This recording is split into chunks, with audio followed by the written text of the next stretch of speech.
So, Yes. so Anne, I gave a brief introduction to you for our audience here, but why don't you talk about who you are and how you came to become a whistleblower? Um, I work for the Tennessee Valley Authority, which is the government's largest power production facility here in the Tennessee Valley. It was started by the Roosevelt, one of the legs of the Roosevelt throne. And I started to work for TVA in its nuclear construction program in 1982 whenever I was 42 years old. I didn't know anything about nuclear, uh, but I've seen quite openly and quite quickly that there was a rule book sitting up on the shelf that they told me to read, but nobody was going by it. And um, within 2 years, I had become quite well known for being outspoken on the job site. I filed a complaint over falsification of records to begin with, and later over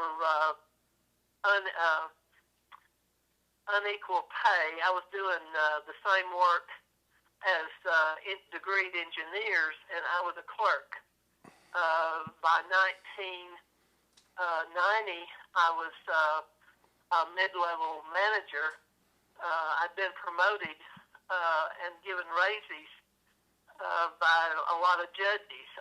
And I worked for TVA for right at 16 years, but was never given any kind of raise or promotion without a judge signing a legal document, and everybody else had gotten theirs without any problems. And so I stayed in the nuclear industry through those years, and through I prevailed in 6 whistleblower complaints against TVA.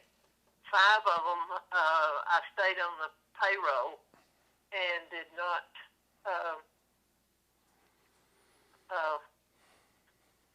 I did not leave my employment. I live out in the rural mountains of East Tennessee, and there was nowhere else to work because DOE and TVA controlled all the funds and all the employment opportunities in this area. If you don't work at Wendy's on the interstate, you work for TVA or DOE.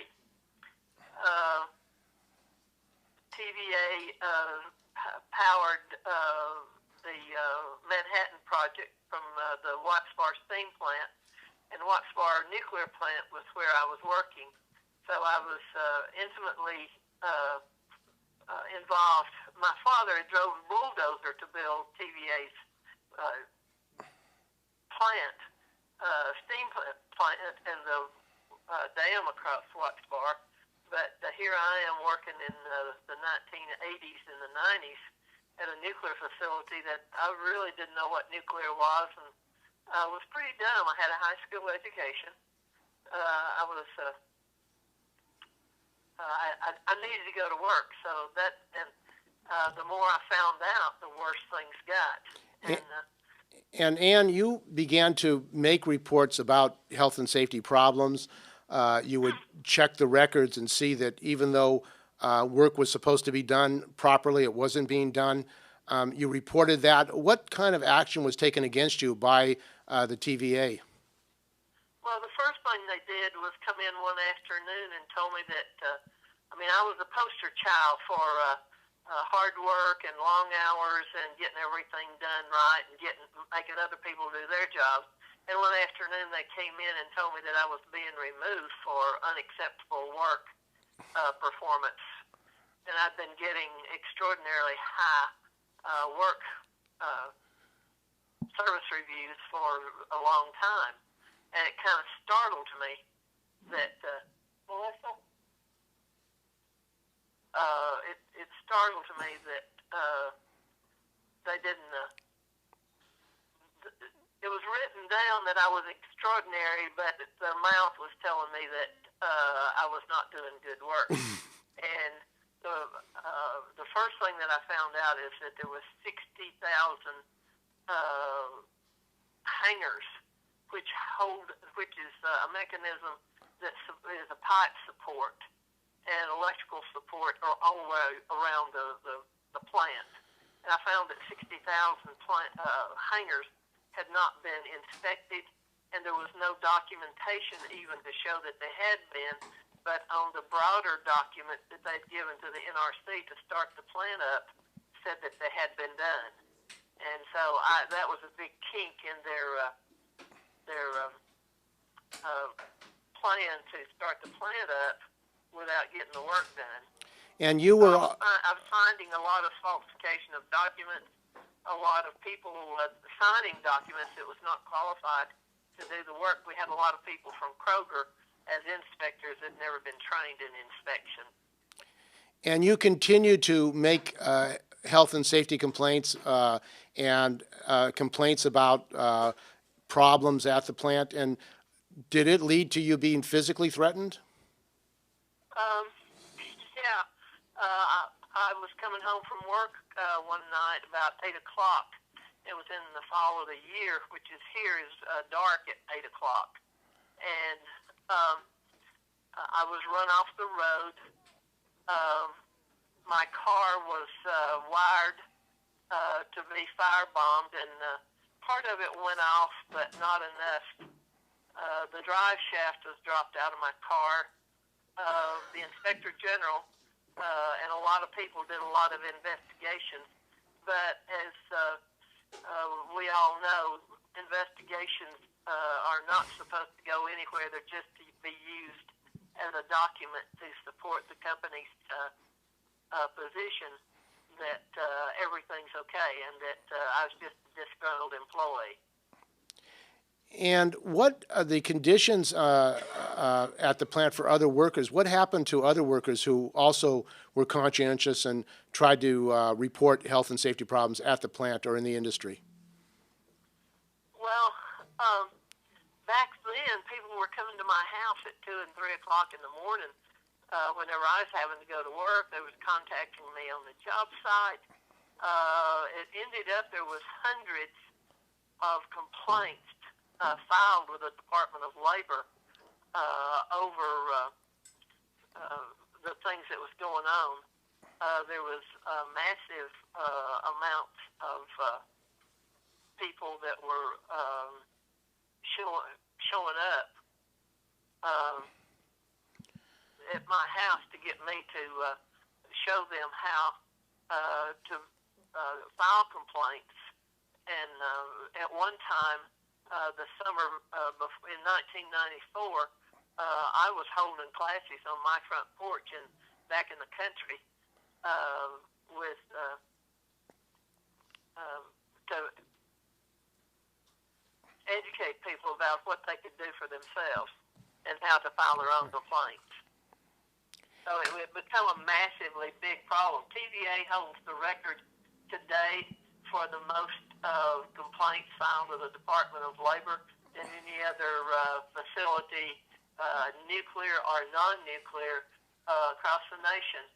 And when that word got out, people from the Department of Education, people from DOE, I mean, my door, it was like they were standing in line. So it really became, it began to take up my life, shall we say. It kind of overwhelmed me. And you have some observations. I mean, under the law in the United States, whistleblowers, nuclear whistleblowers, are supposed to be protected. Now, what you're saying is, in reality, the reality of the situation is that there's no real protection for nuclear whistleblowers. What do you see as necessary to bring about protection for nuclear whistleblowers? First thing is that we have to take the investigation and put it out into, take it away from OSHA. OSHA is supposed to be dealing with health issues. safety on the job plant. So the NRC and the industry, NEI, the lobbyist, the Nuclear Energy Institute, which is a lobbyist in D.C., them and the NRC decided, and the Bush administration, they determined that it should go over to OSHA. It had been in wage and hour, which is where it should always have been. But the OSHA people, they brought in a man from South Dakota here that could not even spell the word nuclear, and he couldn't say it correctly. So it really did become a joke. And then in 1993, during hearings that U.S. Senator Joseph Lieberman from Connecticut had agreed to hold, we got the law changed. The nuclear industry is the only one that has 6 months, 180 days to file a complaint with the Department of Labor. We got our laws changed to cover our industry because we were being beat to death, and the nuclear industry had become so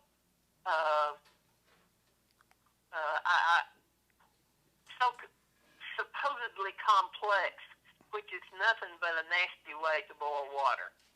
And so they try to make the general public believe that this is something complex. But what I found out was that there was an agreement between TVA, the NRC, and the Inspector General that there was a memorandum of understanding, which we call an MOU for short.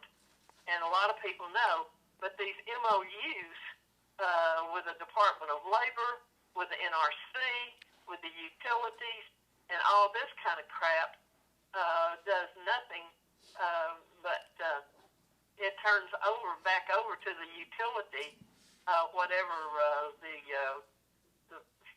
whatever the employee is complaining about.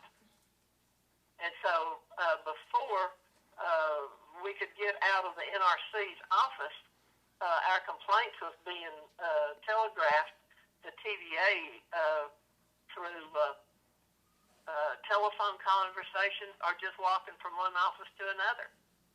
Now, that MOU and the Inspector General's report was produced in you can find it on the NRC's Inspector General's website. It's a public document. It's all, and in there it tells that the industry and the NRC have agreed not to investigate safety issues, even if we settle in court or if we settle out of court. And TVA and I did an agreement in November 1990, and in which they agreed to send me to college. All of a sudden, they wanted to make me smart because I beat them 5 times already. And in that agreement was that supposedly they didn't want me to talk about what any of the agreement was, and I said, that's stupid, because I'm not the only one that has access to this information. So one of the things that everybody should remember, you do not have to agree to not talk about your settlement or any kind of agreement that you make. Only say, I'm not going to talk about the amount of money that I received or about any, or just say I'm not going to talk about any kind of compensation agreement, because TVA sent me to college and I came away with 3 college degrees in 4.5 years. I got an undergrad in education with a major in industrial training, and then I came away with 2 parallel master's degrees, one in gerontology and one in leadership studies and adult education. And I never talked about the amount of money that I received. they paid for my college education outside of the monetary money that I got. And they gave me a $10,000 credit card to use for my college expenses. And so you don't have to talk about, you can talk about, yeah, we did an agreement. And if they say, well, we'll sue you if you do it, well, you better be careful about you people on the inside who talk about what I got. Because I could prove that in a lot of different settlements that I helped negotiate, that TVA's Human Resources was talking to their families, and the gossip was getting around about how much money people were getting. So it wasn't about me, it was about the other side talking about what happened to them. Now, the former chairman of the NRC, Jasko, recently was forced to resign, and he wanted to raise the issue of Fukushima and the lessons for American people of the nuclear plants because of the lessons of Fukushima. What happened to NRC Chair Jasko, and what are the lessons of Fukushima, the meltdown at Fukushima for the American people? Well, the Fukushima meltdown was as a result of the incompetence of American engineers and regulators, which is what we've got here in the U.S. I mean, not only do we have it here, but we've exported it to these other countries. I mean, why are we fighting about Iran trying to make a nuclear facility out of a nuclear power production facility whenever they're making nuclear weapons material here at Whitesbar Nuclear Plant within 17 miles of my house? I mean, this is crap. I mean, this is the kind of two-faced nuclear industry that we have in this country, and the kind of two-faces of our politicians and the industry itself. I mean, there's no other word for it. That's just two-faced Americans. The other thing is that Fukushima was a disaster because the people that are supporting and giving support to the Japanese government is the two-faced Americans, such as the NRC. Now, with Jasko and what he did, they wanted him out because the industry would not tolerate him. First of all, because he wouldn't support those four stupid Republicans that had been put on and two of them can call themselves Democrats if they want to, but they've been known to be lying about other stuff, so why should we believe them about where they vote in the polls? But anyway, the Fukushima issue is something that Americans and people around the world should be wary of, because there are accidents in this country every day. Every 24 hours, there are more than one. Several accidents happen around this country every day. And I don't care. You can say, oh, they don't say anything about accidents. They call them unplanned events. They call them incidents. They have all kinds. We call it nuke speak. And anybody in your own industry, regardless of whether you're in nuclear, if you're in transportation, if you're in the health industry, you should learn the kind of speak that they use to cover up their mistakes and their killing of people. This industry still tells everybody that nobody has ever died in the power production industry as a result of a reactor accident. That's an out-and-out lie. 4 people were consumed, and the families only got their ashes in Idaho in the early 60s. So this is crap. This is the kind of industry and the kind of regulation that goes on in the United States. And whenever we talk about the nuclear industry and how safe it is, if it's so damn safe and if it's so inexpensive, why is Wall Street not putting money into it? People need to think about that, because Wall Street says, we're not going to give you any more money because you've not paid the debts from the 1970s in the first round of such a bad thing. Nobody in America has insurance on their houses in case of a nuclear industry or nuclear accident. These are things that the general public does not know and would not know unless somebody brings it to their attention. And this is the kind of stuff that Americans are using and giving to the Japanese to help them cover up what's going on. Babcock and Wilcox, I mean, I wouldn't want them to build me an outdoor toilet. Why would I expect them to build and deal with the nuclear industry? Okay, well, This is the kind of stuff that we're doing in this country, and this is the kinds of things that we're exporting to those poor people in Japan who they believe their government, they trust their government, and they can't because the Americans have sent the nuclear industry and it's PR to the Japanese people, and it's a joke. It's a bad, nasty joke. okay, well, I want to thank you very much for joining us, Ann, and we really appreciate your words and your thoughts. You know,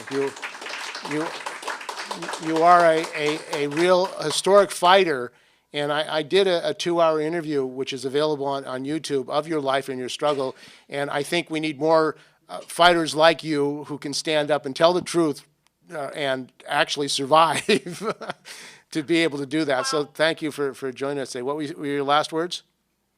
The one thing that I would encourage everybody to do is go out, start telling your brother, your sister, your mama, your dad,